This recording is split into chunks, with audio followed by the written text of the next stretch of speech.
After 7 months of extensive use, I can confidently say that this camera basically has everything that I need, except for one thing, but I'll get into that later.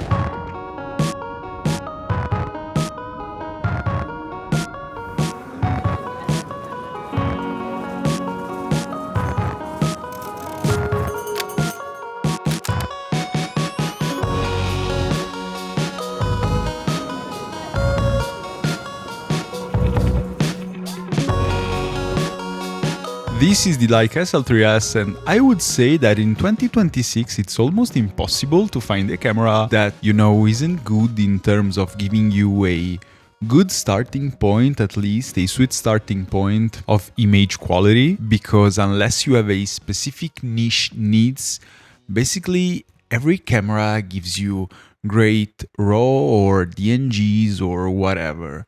For video, it's a bit more complicated than that, but overall, I would say when you spend some amount of money, basically every camera gets the job done. And the Leica SL3S is no exception to this. This camera shoots 14 beats DNG files, and it also has a solid video features. First thing first, by no means this is a video-centric camera. This is not a cinematic first piece of gear, like by no means at all.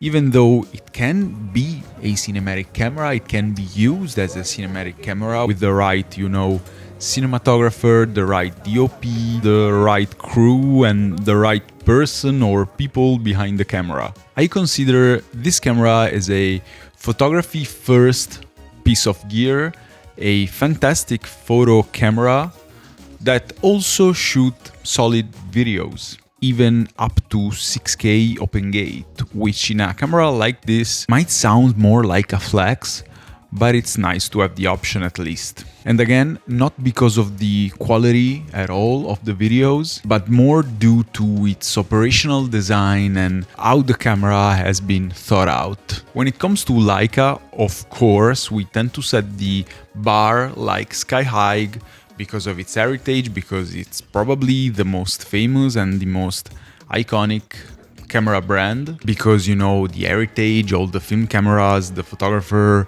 the photos, and all the whistles and the bells. And the Leica SL3S does not disappoint at all. I really love how the sensor renders the colors, the skin tones, the textures, and all that stuff. And the files are really a pleasure to work with in Lightroom.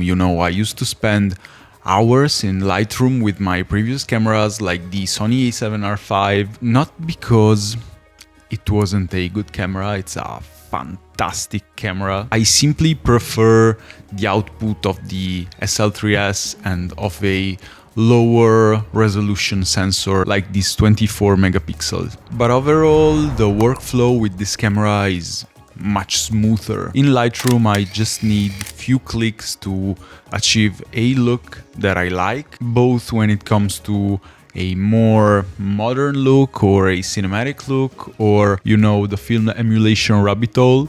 This camera gives you a consistent workflow, consistent colors throughout every, possible situation because of how it renders the tones. It's something like fantastic. Honestly, I don't care, and I'm not that into technical stuff. I don't know which sensor they use. I don't know if it's a new sensor made just for this camera or if it is an older sensor just maxed out in order to perform this fast in this camera. All I can say is that it performs majestically. There's something in it that makes me love the photos like to the bone. As I was saying, before the SL3S, I had the Sony a7R5, which for whatever reason, to my eyes, to my like and taste, I gotta say it was somehow way more impressive in videos rather than in photos. To me, the S-Log 3 was way better than the RAW counterpart. Don't ask me why, and don't get me wrong, but at the end of the day, my eyes and your eyes are the judge and the jury. On this camera though, the stills performs way better than the videos. At the end of the day, it's a Leica. Again, don't get me wrong, the videos are great. Simply, the photos are 10 times better. The only thing I don't like about the Leica SL3S is the screen. I would simply like to have a fully articulated screen. Yeah? Don't. Because, you know, Leica already pushed the boundaries with this tilt screen. So why not simply go full speed ahead and use a tilt screen like the Sony ones? To fix this problem, I simply use my old iPhone as a monitor or the iPad as of now. But you know, it would have been better. In the end, I really think that this camera is fantastic. It never skips a beat, especially if you are a photography first guy. If you also shoot some videos here and there, it's also great. I use it also as my YouTube camera, as you are seeing now. And that's pretty much it. Subscribe for more. Thank you. Bye.